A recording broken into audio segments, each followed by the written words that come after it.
Je voudrais dire un petit mot aussi pour quelqu'un qui peut être très fier ce soir, parce que c'est un peu grâce à lui si vous êtes tous là ce soir. C'est celui qui a monté ce groupe, qui l'a créé, qui a fait tout ce qu'il est jusqu'à maintenant, M. Pierre-Édouard Décimus. Je vous demande de l'applaudir. L'artisan modeste de cette renaissance, le maître d'œuvre obstiné de l'aventure Cassave, c'est Pierre-Édouard Décimus, l'auteur, compositeur et bassiste qui travaillait alors au sein du groupe Viking. Tout commence en 1979 par un premier album, Ballon d'essai, bientôt suivi de 2 autres albums.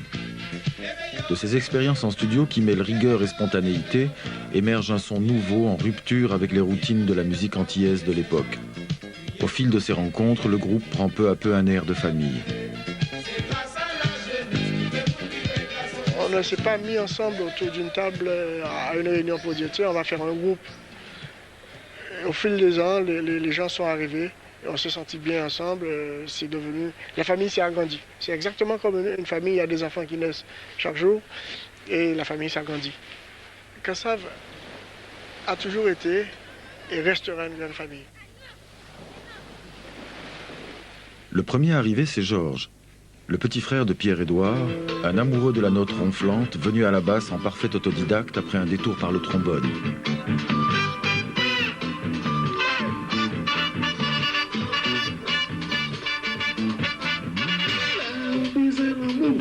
Jacob Desvarieux, lui aussi guadeloupéen comme les frères Décimus, c'est le 3e larron du noyau initial.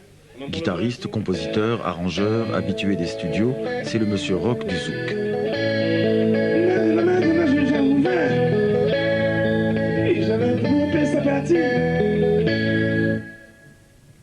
Peu à peu, la famille, d'abord purement guadeloupéenne, s'élargit à toutes les Antilles avec l'arrivée du chanteur martiniquais Jean-Philippe Martelly, dit l'ambianceur. Il fera équipe avec l'autre chanteur du groupe, le crooner guadeloupéen Patrick Saint-Éloi. Puis Pierre-Édouard engage le pianiste martiniquais Jean-Claude Nemrod, une pointure des claviers.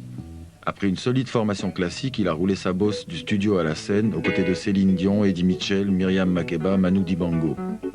Musicien éclectique, c'est un fou de jazz et de funk comme son complice, le batteur guadeloupéen Claude Vamur.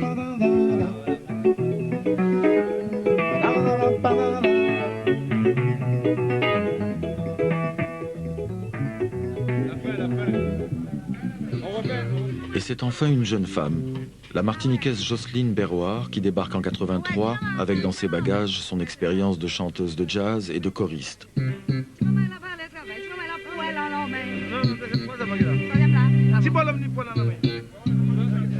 La grande famille adopte alors un clavier camerounais et une section de cuivre à dominante franco-algérienne. Une quinzaine de personnes en tout qui prend des allures d'auberge espagnole. De cette diversité naîtra le style Cassave.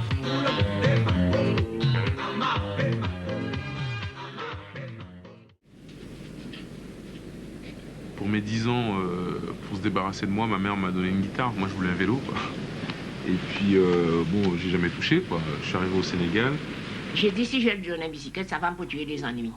Je ne suis pas là, je vais travailler, je le laisse là, il sort à l'école, tout ça, oh, accident et tout ça. Alors, je lui ai donné une guitare. Mais comme il ne sait pas jouer, il fait donc avec ses copains et ça reste tranquille. Et on est parti avec la guitare en Afrique. Là-bas, maintenant, ils n'ont pas d'argent pour acheter la guitare, mais ils savent jouer sur les guitares des autres. Alors, il prend la guitare, il joue. Et Jacob, il dit, bon, je te prête ma guitare, mais il faut que tu me montres comment il faut mettre mes doigts. Et c'est comme ça qu'il a appris. Au départ, le gars qui m'apprenait à jouer, en fait, m'a appris un morceau. Mais j'ai appris un peu, en fait, surtout par jalousie, parce que je voyais tous ces petits frères qui avaient mon âge, ils jouaient plein de morceaux, ils jouaient de la guitare, quoi. Et moi qui avais une guitare, par contre, je ne savais pas jouer, c'était dur. Et c'est marrant parce que j'ai retrouvé tous ces gens-là, tu sais, après, bon, on retourne en Afrique. Par exemple, un des petits frères, justement, qui jouait, maintenant, c'est le bassiste de Youssou N'Dour. J'aimerais revenir avec vous sur une année, l'année 1985, votre rencontre avec un peuple et un pays, la Côte d'Ivoire. Effectivement, ça a été une révélation enfin, pour nous, parce que vu des Antilles, on nous dit tiens, vous devriez venir jouer en Côte d'Ivoire, là-bas, vous avez beaucoup de succès. On se dit ouais, bon, le gars il nous a entendu 2 fois à la radio, ça y est, quoi. Et on est arrivé, effectivement, c'était impressionnant, c'est-à-dire qu'on a vécu des choses qu'on n'osait même pas raconter en rentrant, quoi. Aujourd'hui, quelles sont les images qui vous reviennent quand vous évoquez ce concert en Côte d'Ivoire? Déjà, l'arrivée à l'aéroport, un accueil qu'on n'attendait pas du tout. Enfin, franchement, on ne pensait pas qu'on était aussi connus là-bas. Et puis les premiers concerts, quand on a fait un concert à l'Hôtel Ivoire, bon ça c'était un concert disons. Hein.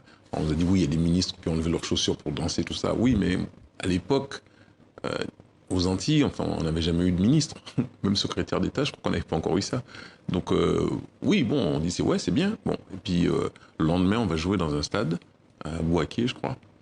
Et là, il y avait 25 000 personnes. Je ne sais pas si vous imaginez, nous, on vient de petites îles où il y a 450 000 habitants. On dit qu'il y en a 25 000 sur un stade. C'était carrément incroyable, quoi. Et là, c'est le coup de foudre. Ah, non, mais déjà, on a un lien avec l'Afrique.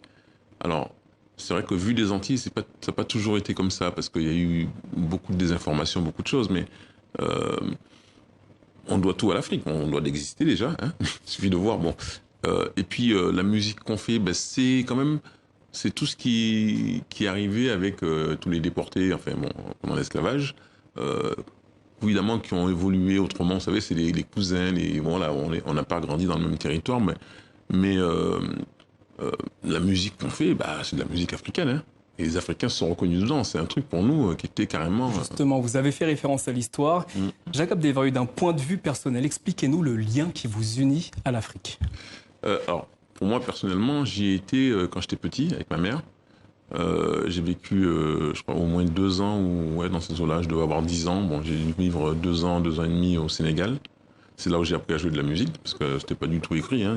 C'est en Afrique, au Sénégal, oui, que vous découvrez la musique. Découvrir, non, mais vous apprenez à jouer. À la maîtriser, à y jouer. Maîtriser, on n'était pas encore là. Mais disons que j'avais un voisin, juste là, à la maison en face de là où j'habitais, qui était musicien. Lui était professionnel, il jouait dans un des meilleurs groupes du coin, mais on était trop petits pour aller voir. Vous savez, à 10 ans, 11 ans, on va pas dans les boîtes de nuit, quoi. Mais tous ses petits frères jouaient de la guitare. Ils savaient jouer au moins un morceau. Et moi, je les regardais, ils jouaient sur ma guitare, alors que moi, je savais pas du tout jouer, donc je lui ai fait du chantage. Il m'a appris. Et c'est marrant parce que peut-être 30 ans après, 40 ans après, je sais plus, un jour, je vais jouer avec Kassab, donc on va jouer quelque part au Sénégal. Et il y avait aussi Youssou N'Dour. Et le bassiste de Youssou, qui vient me voir et qui me dit tu te rappelles pas de moi, j'habitais en face de chez toi, tout ça, c'était un des petits frères qui s'appelait Habib Faye, qui est mort malheureusement l'année dernière, je crois. Paix à son âme, mais voilà. Et puis il y a un autre petit frère aussi qui s'appelait Vieux Faye. En fait, celui qui m'a appris, c'était Adama Faye. En fait, toute la famille, ils jouaient tous. Et du coup, je me suis retrouvé à jouer un morceau. Et puis, on se retrouve des années après sur les grandes scènes, quoi. Dakar, où tu as vécu, te pleure. Adio Lamy a tweeté le chanteur sénégalais Youssou N'Dour. C'est au Sénégal que Jacob Desvarieux a appris à jouer de la guitare avec ses voisins. Quelle place occupait l'Afrique dans sa vie? Ah, mais elle était centrale. C'est-à-dire que pour lui, il n'y avait même pas, on parlait de formule tout à l'heure, il n'y avait même pas de questionnement sur ce qu'il est.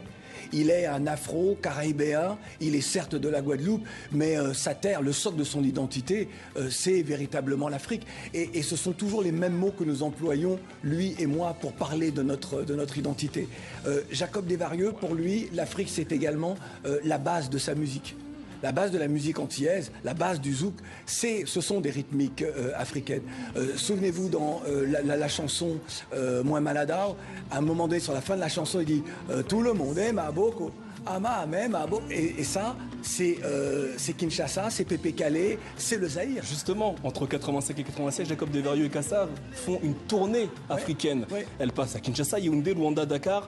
En quoi cette tournée africaine a été déterminante? Premier concert à Abidjan de Kassab, 1985.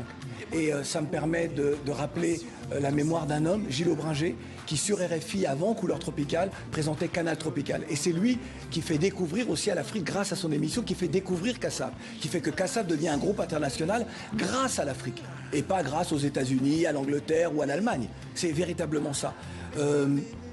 Pour lui, la terre africaine, en termes de concert, je crois que c'était votre question. En quoi cette tournée a été déterminante pour lui et pour son groupe? Elle est déterminante parce qu'elle vient concrétiser ce que Gilles Aubringer à la radio avait déjà permis, très clairement.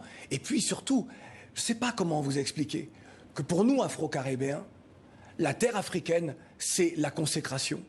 Et pour Jacob, c'était ça. Pour les membres de Kassab, c'était évident.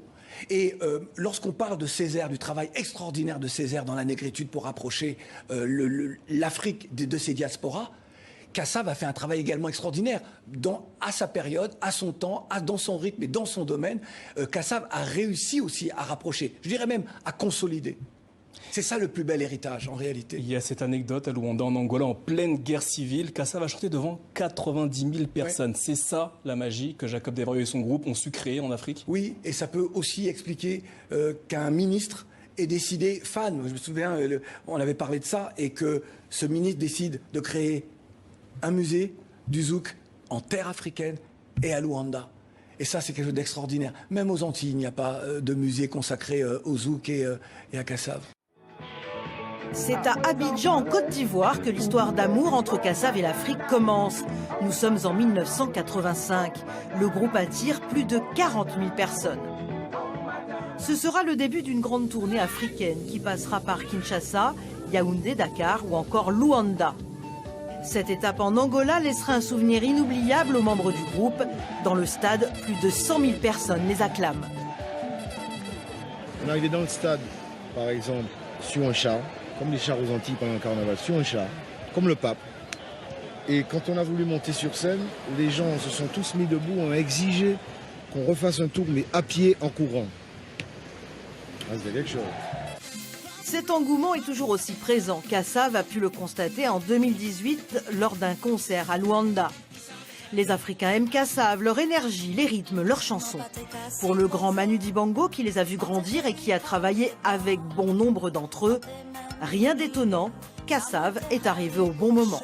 Tout le monde connaissait la Biguine, mais on ne sortait pas de là, les quadrilles et tout ça. Et ils ont amené du sang nouveau, une façon de voir. Et tous, on joue avec des Africains, ce qui leur donnait une coloration spéciale. Et la coloration spéciale elle vient du fait qu'il y a un orchestre congolais, les Rico Jazz, qui est resté longtemps aux Antilles et qui a marqué les Antillais. 40 ans après leur début, le groupe Kassav évoque toujours le zouk et la fête dans la tête des Africains, notamment en Côte d'Ivoire où tout a commencé. Ça ressemble à la musique d'ici, ça me plaît bien. Ils ont vraiment baissé la Côte d'Ivoire par leurs chansons. Zouk là, c'est un médicament, oui. Zouk là, c'est un médicament, oui. Quelque chose qui s'est déclenché au niveau culturel entre les deux, Antilles-Afrique. Parce qu'on y allait le plus souvent possible par la suite. Donc forcément, il y a eu quelque chose qui s'est passé. Et ça a influé beaucoup sur nos compositions. De cette aventure, Kassav en sortira le clip Si et Bois tourné à Kinshasa. Ils ont marqué de leur empreinte le continent africain.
vous a préparé une petite surprise et puis on va être obligé de conclure puisqu'il y a d'autres qui viennent derrière.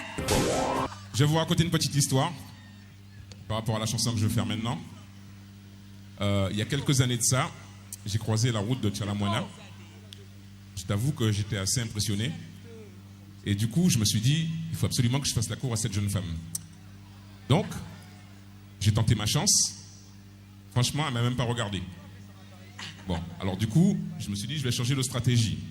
Je vais écrire une chanson, je vais mettre 2 mots en lingala dedans, et peut-être que si la chanson est bien, peut-être qu'elle va jeter un œil sur moi, elle va se dire peut-être que ce mec-là n'est pas si mauvais que ça.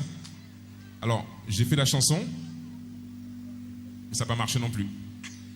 Alors, elle ne sait pas que j'ai fait cette chanson-là pour elle. Mais bon, je dis ça ce soir parce que bon, comme c'est son anniversaire.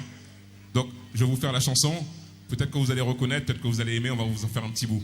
Ça n'a pas marché avec elle, mais la chanson a marché. Elle. Oui, la chanson a marché. Ça a marché avec d'autres femmes, mais pas avec elle, malheureusement.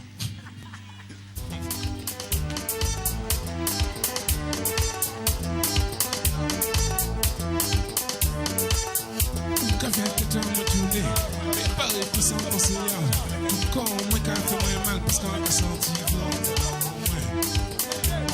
moins.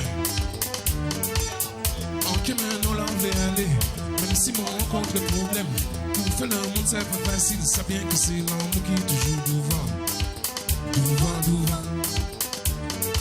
Tout le monde est ma boque. Tout le monde est ma boque. Ma boko, s'il vous plaît. Ma boko, ma cassie. Botele mama boko. Botele mama boko makasi. Tout le monde. Ma botele mama boko. Ma boko. Ma boko. À gauche. Chaud.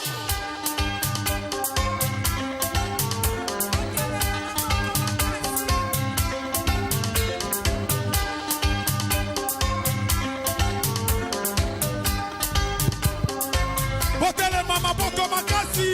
Pour la maman Chala, Kakasaba. Botele ma. Ma boko.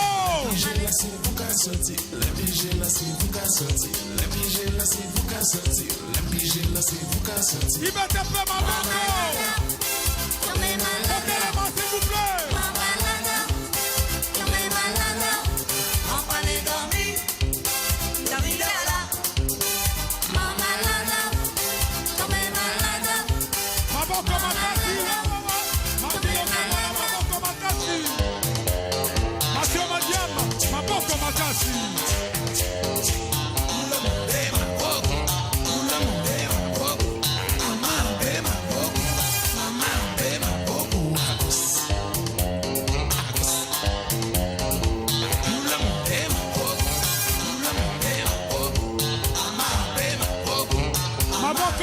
Maboko, allez, van mama reine, Maboko.